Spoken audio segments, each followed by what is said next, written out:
A reading from the prophet Ezekiel, chapter 37, verses 1 through 10. God grabs me.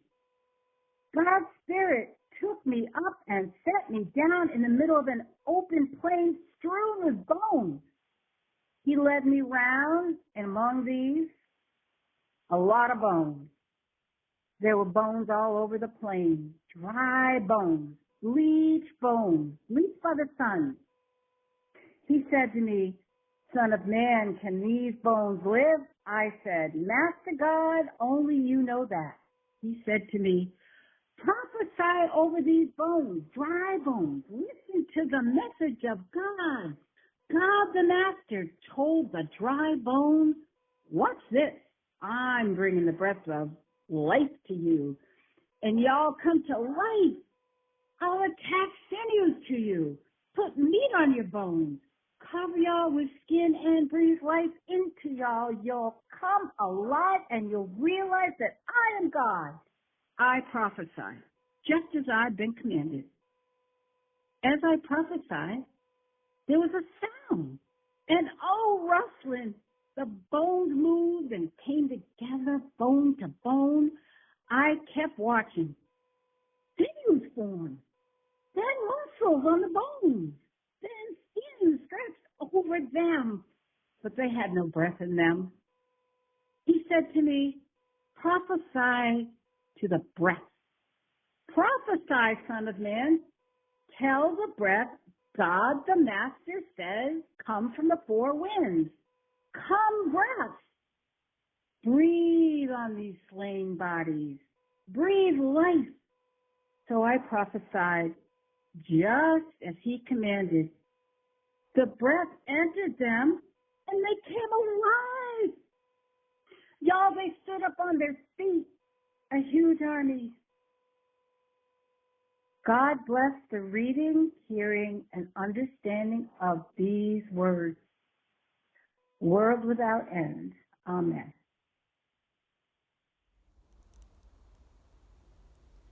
This land where we walk is sacred land, but this land where we live is also stolen land. This nation that we love, these hills, these fields now laden with snow, was once the home of a great people who were massacred, rounded up, and sent away. This land that we love, it was built on the whip-scarred backs of African slaves who were ripped from their homelands, kidnapped and sold like animals.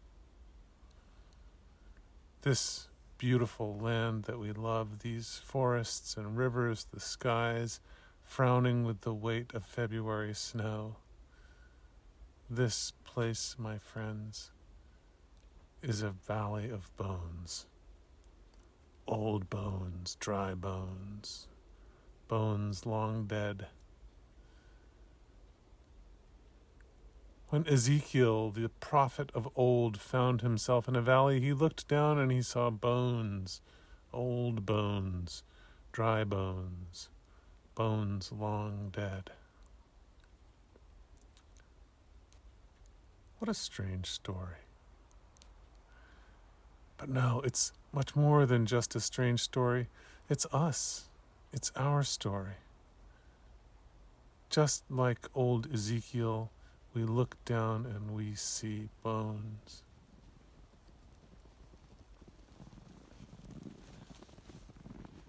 Don't try to change the story. Don't try to make it a valley of roses. I'm not saying that there are no roses, or lavender, or wild blueberries, sage, no wild, deep, and astonishing beauty in our American history. Sure, that has been. But look, here are the bones. Old bones, brittle bones, bones long dead. God came to Ezekiel. God said, hey, son of man, can these bones live? What a strange thing to ask. Why does God ask this kind of question? Bones are dead. That's what makes them bones. Bones are what's left over after life is gone. Life is gone, so how can bones live? How? This is a question for you from God. How can bones live? The passage from the 37th chapter of Ezekiel was read to us by Dr. Harriet Ward. Harriet Ward is a dear friend of mine, a very powerful lady who I have known for a short while, but who has taught me a great deal. I met Harriet when I had the idea for the Sacred Ally Quilt Project. As well as everything else that she does, Harriet is also a passionate quilter. The pictures that accompany the reading that she gave are pictures that document the creation of quilt number 9. I got to tell you that I really wanted Harriet to read the Ezekiel for me, but it was difficult because of COVID. Finally, I figured out I would send her the passage and have her call me and leave a message on my cell phone. I sent her the passage from the New Revised Standard Version, and she called me and graciously obliged. I had my passage. But a couple of hours later, she called me back. I want to do it again, she said. This time, I'm going to be Elzina. Elzina is Harriet's grandmother. So, what you have just heard, my friends, was not just Ezekiel. It was a very special Black grandmother Ezekiel, just in time for Black History Month. Thank you, Harriet, and thank you, Elzina. One of my favorite moments in this story is the moment when the dry bones start to move. And in the New Revised Standard Version, they start to rattle. Elzina says that they start to an old rustling. That, my young friends, is the sound of our history. The rattle, the old rustling of bones. It's the sound of our history because old bones rattle.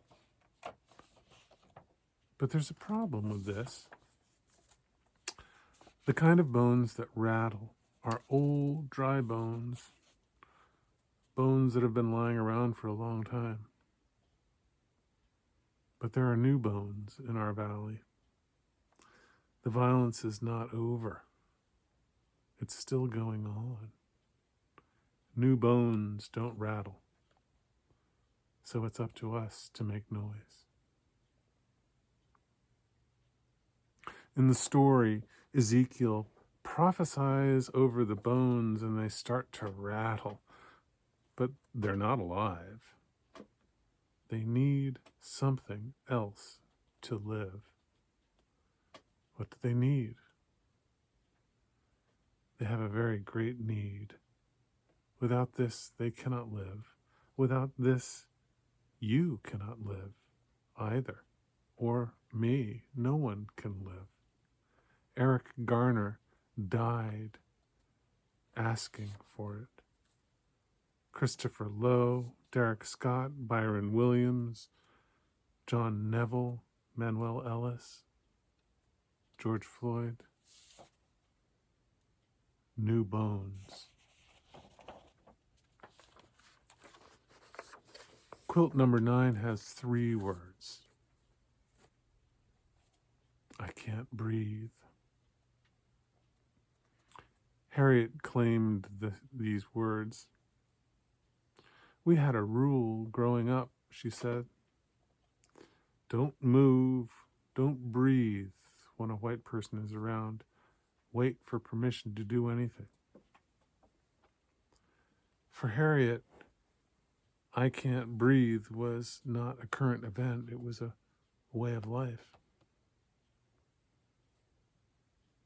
During the summer of 2020, as the Black Lives Matter and the police reform protests were erupting all over the country. 10 groups of quilters in 9 churches all over New Hampshire were making quilts. Together, the 10 quilts contained the last words of George Floyd. As the summer deepened and the 10 quilts started to exist in 3 dimensions, our meetings in Zoom got deeper and more exciting and also more fraught. Artists involved in a common craft, we fell into a banter of celebrating each other's prowess, the subtle nuance of a symbol, the satisfaction that attends aesthetic flourish. But doing so, we also became aware of a painful irony. There we were, a bunch of mostly white folks, feeling good about ourselves, while the actual words that we were bent over quietly implicated us. George Floyd's pain would not go away. He can't breathe. And as the filament of the 9th quilt fades into its depths, he dies. We sit with it. We want to give him breath. How can we make these bones live? The quilts in the Sacred Ally Quilt Ministry, the exhibit that you can go and visit in the Krumpiker Gallery, are prayers of thread. We slowed down and for many months lived with the pain of George Floyd's last words.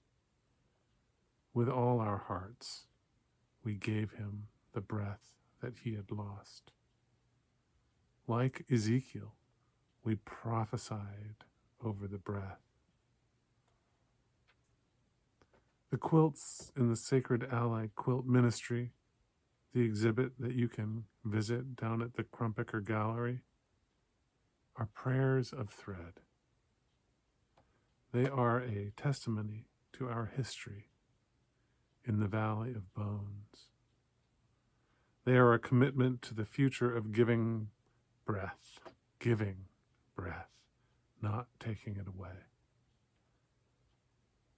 These prayers of thread are our answer to God's question, can these bones live? Yes, we insist. We give them our breath. Make them rattle. How will you give life to these bones?